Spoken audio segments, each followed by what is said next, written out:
बिस्मिल्लाहिर्रहमानिर्रहीम रब्बी ज़िदनी इल्मा।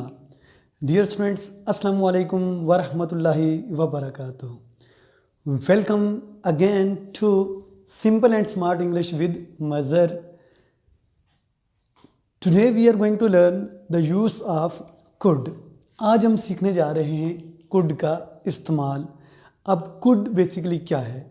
Could modal verb है और ये कैन का पास्ट है। अगर आप देखें ये वर्ड क्या लिखा हुआ है, कैन। कैन जो है इसका जो प्रेजेंट यूजेज है वो कैन है, और इसको जब पास्ट में करेंगे कन्वर्ट तो ये इसका क्या हो जाएगा, पास्ट हो जाएगा। तो पास्ट क्या होगा, कुड। अब कैन को कुड में बदल देंगे। जब कुड में बदलेंगे तो हमारी जो एबिलिटी है वो भी चेंज हो जाएगी। कैन के साथ हम प्रेजेंट एबिलिटी को एक्सप्रेस करते हैं, और पास्ट में जाकर जब हमने एबिलिटी को डिस्क्राइब करना है, बयान करना है, बोलना है, बताना है, तो उस सूरत में हम क्या करेंगे, कुड का इस्तेमाल करेंगे। तो could is used to express past ability.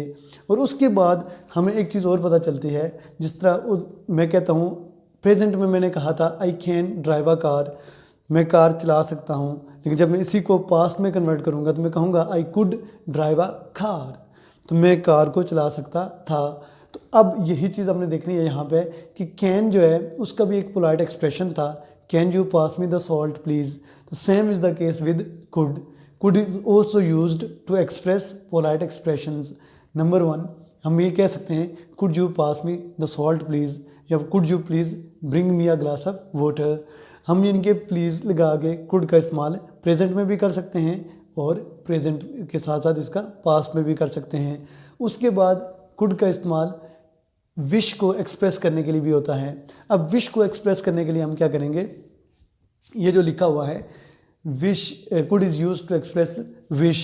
अब देखें, लेट्स सपोज मेरी ज़िंदगी में एक ख्वाहिश है कि मैं बनूं, क्या बनूं, डॉक्टर बनूं। तो मैं कहूँगा I wish I could be a doctor. मेरी ख्वाहिश है कि मैं डॉक्टर बन सकूं। तो this is what which you have to keep in your mind. ठीक है, यानी कि अपनी फ्यूचर, यानी कि जो आपकी डिज़ायर है आने वाले यानी कि वक्त में एक आपकी ख्वाहिश है, उसको एक्सप्रेस करने के लिए हम इसका इस्तेमाल कर सकते हैं। किसका, कुड का। Could is use to express wish as well. I wish I could be a doctor, right. So this is what which you have to keep in your mind. अब हम मूव कर रहे हैं नेक्स्ट, किस तरफ move कर रहे हैं, इसी कुड के जो है पास्ट एबिलिटी को एक्सप्रेस करने के लिए साथ साथ इसका हम देखेंगे इसके एक्टिव क्या हैं और इसके पैसिव क्या हैं। अब हम देखते हैं कुड को कि इसकी एक्टिव फॉर्म क्या है और पैसिव फॉर्म क्या है। कुड का इस्तेमाल जो है वो एक्टिव सेंटेंसेस में कैसे होता है और कुड का इस्तेमाल पैसिव सेंटेंसेस में कैसे होता है। सबसे पहले देखें, इसका मैंने लिखा active. Before moving towards sentences हम इसका डिस्कस करते हैं पहले सेंटेंस स्ट्रक्चर। अब सेंटेंस स्ट्रक्चर में देखें, सबसे पहले हमने लिखा है पॉजिटिव सेंटेंस स्ट्रक्चर, उसमें सब्जेक्ट है, उसके बाद कुड, उसके बाद V1। और यहाँ से आपको एक चीज़ याद कराना चाहता हूँ कि हमने पढ़ा था कि मॉडल्स के बाद हमेशा जो वर्ड नेक्स्ट वर्ड होगा वो V1 होगा। अब देखें, सब्जेक्ट है, कुड है, फिर V1 है, उसके बाद ऑब्जेक्ट आ गया। इसी तरह अगर हम इसके पैसिव स्ट्रक्चर की तरफ मूव करें तो वो क्या है, सबसे पहले ऑब्जेक्ट, उसके बाद कुड बी। इनके पैसिव में ये क्या हो जाता है, कुड बी, और एक्टिव में क्या है, सिर्फ कुड है, कुड बी, और उसके बाद क्या होगा, V3, उसके बाद बाय, फिर सब्जेक्ट आ जाएगा। अगर थोड़ा सा गौर करें, कैन का और कुड का सेंटेंस स्ट्रक्चर में ज़रा फ़र्क नहीं है, सिर्फ कैन का इस्तेमाल प्रेजेंट की सिचुएशंस के लिए और कुड का इस्तेमाल पास्ट सिचुएशंस के लिए होता है। उसके बाद आगे मूव करता हूँ आपको कि यहाँ पे देखें, नेगेटिव जब हमने बनाया तो नेगेटिव बनाने के लिए सबसे पहले सब्जेक्ट, फिर कुडंट, उसके बाद कुड नॉट से मुराद क्या है, कुडंट, उसके बाद V1, उसके बाद क्या लगाया हमने, ऑब्जेक्ट। और इसी तरह अगर आप इधर देखें तो सबसे पहले हमने लिखा क्या, ऑब्जेक्ट, उसके बाद कुड नॉट प्लस बी, उसके बाद V3, और उसके बाद बाय, उसके बाद क्या लिखा हमने, सब्जेक्ट लिखा। इसी तरह ये हमारे पॉजिटिव और नेगेटिव सेंटेंस स्ट्रक्चर एक्टिव में थे और ये हमारे पैसिव में हैं। इसी तरह मूव करते हैं इंटेरोगेटिव सेंटेंस स्ट्रक्चर की तरफ। इंटेरोगेटिव सेंटेंस स्ट्रक्चर की तरफ मूव करने से पहले के साथ साथ मैं आपको ये बताता चलूँ कि जब इंटेरोगेटिव स्ट्रक्चर होता है, इंटेरोगेटिव सेंटेंस जनरेट उसके ऊपर होता है, तो वो जो सवाल पूछा जाता है उसका जवाब तो जो होता है पॉजिटिव में देना होता है आपने या फिर नेगेटिव में देना होता है। थोड़ी देर के बाद हम इसकी एग्जाम्पल्स को डिस्कस करेंगे। अब देखें यहाँ पे मैंने लिखा क्या, इंटेरोगेटिव, इनके सवालिया, सबसे पहले कुड, उसके बाद सब्जेक्ट, उसके बाद V1, उसके बाद ऑब्जेक्ट। इनके जब भी हम सवालिया बनाएंगे, हेल्पिंग वर्ब हो चाहे मॉडल वर्ब हो, वो सेंटेंस के शुरू में चला जाता है। Same is the case in passive. अब देखें in the beginning of sentence क्या है, कुड, उसके बाद ऑब्जेक्ट बी, उसके बाद V3 plus by plus subject. इसी तरह अगर मैं मूव करूँ negative plus interrogative sentence structure की तरह ये दो तरीक़ों से लिखा जाता है। एक तो है could subject not V1 plus object. दूसरा जो स्पोकन इंग्लिश में यूज़ करते हैं हम ज़्यादातर, वो क्या करते हैं, कुडंट, इनके कुड नॉट को पहले लिख देते हैं, इसको फिर शॉर्ट इसकी फॉर्म यूज़ करते हैं कुडंट, उसके बाद subject V1 plus object. Same is the case with passive. इधर देखें कुड, उसके बाद ऑब्जेक्ट, उसके बाद नॉट, फिर बी, फिर V3 plus by plus subject. इधर भी देखें कुडंट, उसके बाद object plus B plus V3 आगे सेम है। तो ये चीज़ जो है आपने क्या करनी होती है, हमेशा जहन में रखनी होती है कि ये हमारा क्या था, एक्टिव सेंटेंस स्ट्रक्चर्स थे और ये पैसिव्स थे। थोड़ा गौर कीजिएगा, सारी चीज़ें समझ आ जाएंगी। अब हम मूव करते हैं इनकी एग्जांपल्स के। ओके, अब देखें हम डिस्कस करने जा रहे हैं कि एग्जांपल्स, यानी कि कुड के प्रेजेंट में एग्जांपल्स क्या हैं और पास्ट के क्या हैं। इससे पहले हमने सेंटेंस स्ट्रक्चर को सीख लिया है। अब देखें एक्टिव में हम कहते हैं आई कुड हेल्प यू, इसका मतलब है मैं आपकी मदद कर सकता था। I could help you. जब इसको हम पैसिव में कन्वर्ट करेंगे तो क्या हो जाएगा, you could be helped by me, क्योंकि हमने ये चीज़ डिस्कस की हुई है कि एक्टिव में हमारा फोकस सब्जेक्ट के ऊपर होता है और पैसिव में हमारा फोकस किसके ऊपर होता है, ऑब्जेक्ट के ऊपर। अब देखें ये सब्जेक्ट है, ये ऑब्जेक्ट है, पैसिव में ये ऑब्जेक्ट पहले आ गया, you could be helped by me. उसके बाद हम देखते हैं I could not help you, I couldn't help you. जब इसको पैसिव में देखेंगे आप तो क्या हो जाएगा, you couldn't be helped by me, क्योंकि सिर्फ हमने सेंटेंस को क्या किया, चेंज किया। पॉजिटिव में क्या था, कुड और कुड बी, नेगेटिव में कुडंट और कुडंट बी। उसके बाद हम आगे मूव कर रहे हैं कि इसका जो है इंटेरोगेटिव क्या बनता है। इंटेरोगेटिव में कुड आई हेल्प यू, क्या मैं आपकी मदद कर सकता था।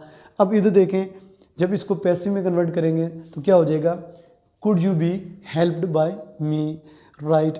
Same is the case with negative plus interrogative. इसमें स्पोकन इंग्लिश का जो स्ट्रक्चर है उसको मैंने यूज़ किया है। कुडंट आई हेल्प यू, क्या मैं आपकी मदद नहीं कर सका। इसी तरह इधर देखें आप तो मैंने क्या लिखा, couldn't you be helped by me. अब ये बेसिकली क्या था हमारा, एक्टिव से पैसिव कुड का कैसे बनता है, right. Soon after this we are going to move towards another usages of could. अब हम देखने जा रहे हैं कुड का इस्तेमाल एक्टिव और पैसिव के अलावा कहाँ पे होता है। अब देखते हैं, जिस तरह आपको मिसाल दी थी कि अगर आपने पोलाइट एक्सप्रेशन इनके परमिशंस के लिए यूज़ करना है तो उसको हम कैसे यूज़ करेंगे, could you pass me the salt please, could you pass me the salt please, right. Could you pass me the salt please. ये हमारा क्या है, एक बेहतरीन तरीकाकार क्या है, पोलाइट वे में किसी चीज़ की परमिशन लेना, किसी बंदे से रिक्वेस्ट करना। और हम ये भी कह सकते हैं could you please help me in this matter, या could I use your mobile phone.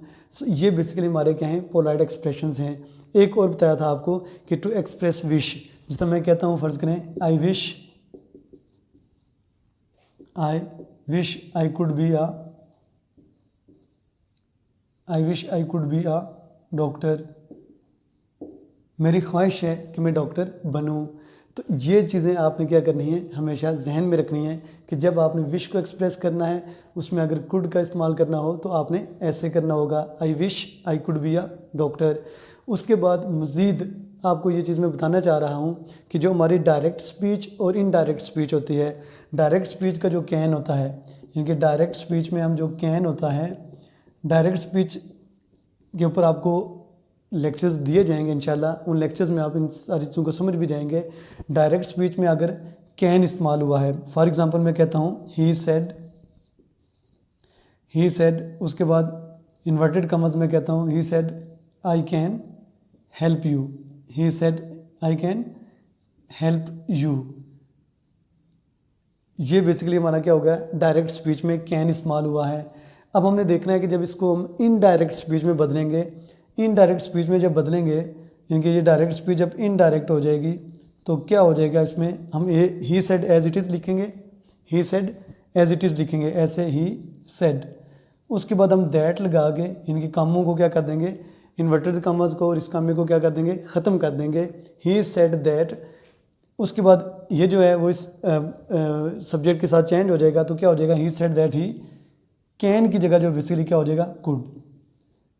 ये आपने क्या करना है, हमेशा याद रखना है।